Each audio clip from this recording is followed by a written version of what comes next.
My stepchildren said they answer only to their biological parents. So I changed the locks, cancelled every privilege in my name, and told their father pickup was tonight. No one argued. You know what? I used to believe that love and patience could win over anyone. Especially kids. That if you just showed up consistently, treated them with kindness, they'd eventually come around.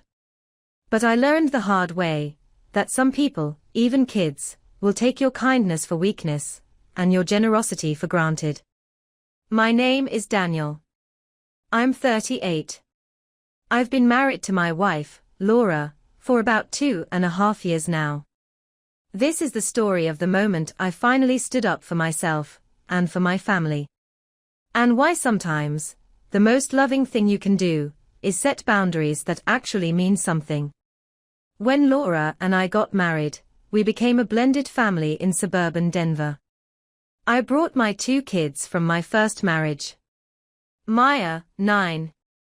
And Lucas, 7. Laura brought her 2 kids from her first marriage. Connor, 15. And Lily, 13. Their biological father, Adam, lives about 15 minutes away in Boulder. He has them every other weekend. From day one, I tried to be the stepdad I always wished I had. I included Connor and Lily in everything. Family pizza nights. Vacation planning to Estes Park, the Garden of the Gods. Even asking their input on house rules. I paid for their school supplies at Maple Ridge Academy, bought sports equipment for Lily's volleyball and Connor's basketball, and took them to practices, just like I did for Maya and Lucas. But here's the thing about respect. You can't force it. And you can't buy it. The first red flag came 4 months after we all moved into our home in Aurora. I asked Connor to help carry groceries from my Ford Explorer. Simple request, right? He looked me dead in the eye and said, "You're not my dad.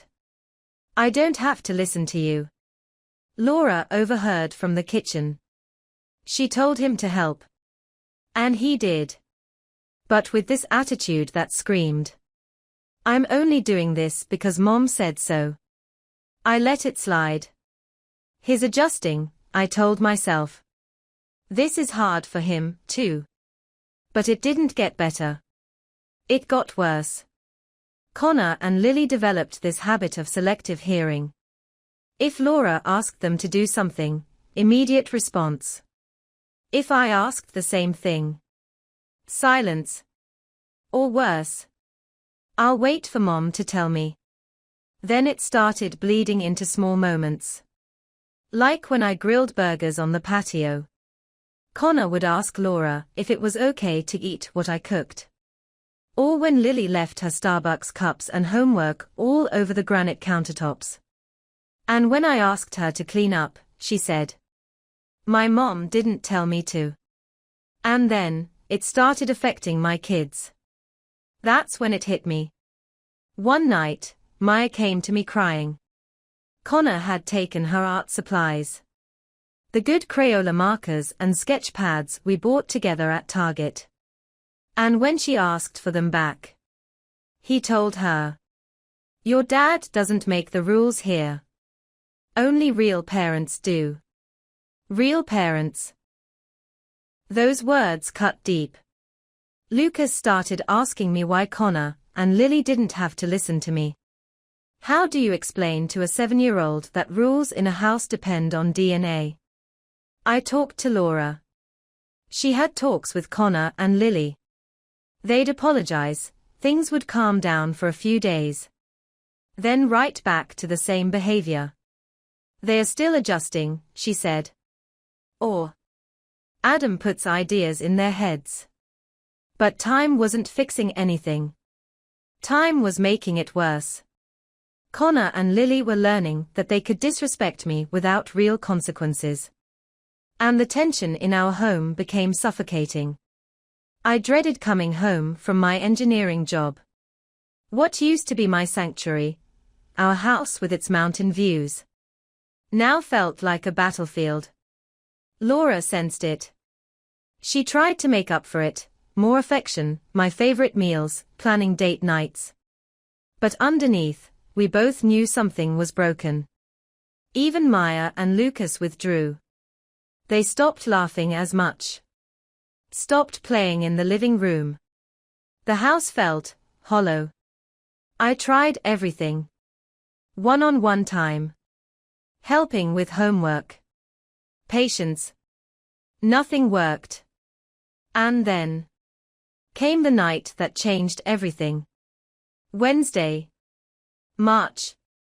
Long, exhausting day at work. I came home, hoping for peace. Instead, I found Lucas in tears. Connor had broken his favorite possession. The remote control helicopter we'd built together for Christmas.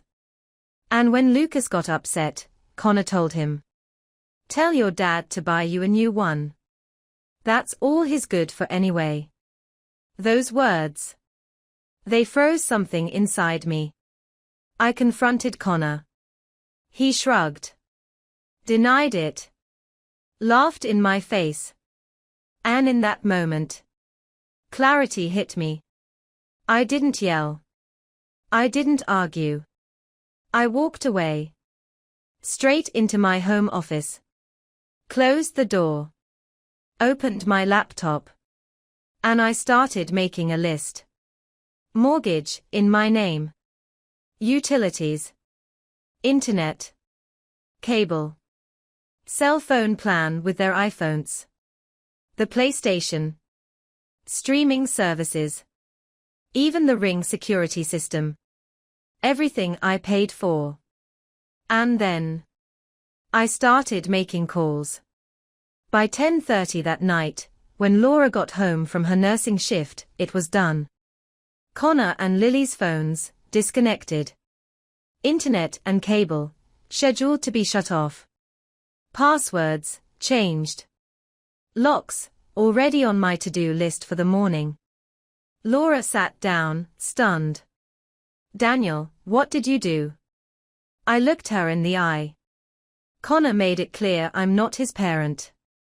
So I'm making sure he doesn't have to accept anything from me either. The next morning, while she took the kids to school, I packed Connor and Lily's belongings into boxes and bags. Clothes. Electronics. Sports gear. I called a locksmith. Changed every lock. New keys, for me, Laura, Maya, and Lucas. That was it. By the time school let out, the house was different. Quieter. Lighter. At 3:15, Laura called, panicked. "We can't get in. The keys don't work." "I changed the locks," I said calmly. "Connor and Lily's things are packed.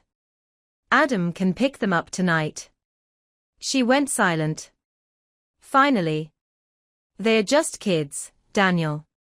Maya and Lucas are kids, too, Laura. Connor is 15, old enough to understand actions have consequences." By the time I got home, Adam's BMW was already in the driveway. Connor and Lily were sitting on the steps. Confused. Scared. Adam confronted me. "Daniel, this seems extreme over some teenage attitude." I looked at him steadily. "If your son told you that you weren't his parent, that your kids didn't matter, what would you do?" Adam went quiet. Then finally said, "I'd probably want to teach him a lesson." "Exactly," I said. "That's what I'm doing."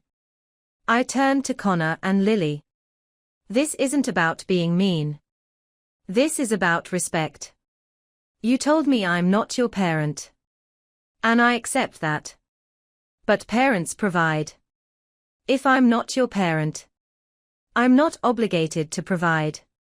For the first time, Connor looked uncertain. "You're really making us leave. You told me I had no authority. And authority comes with responsibility. No authority means no responsibility." Lily started crying. But where will we go? To your dad's, I said softly. He's your parent. I'm just your mom's husband. Remember? I helped load their bags into Adam's car.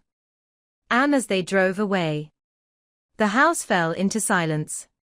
Empty. But peaceful. Laura was furious at first. We had brutal conversations in the days that followed. She accused me of being cruel, giving up on her kids, putting ego before family. But I stood firm. Laura, I love you. I want to love your kids. But I can't love people who disrespect me and hurt my children. And then something amazing happened. Maya and Lucas blossomed. They did homework without me asking. They laughed more. Played more. It was like watching flowers bloom after winter. 10 days later, Adam called.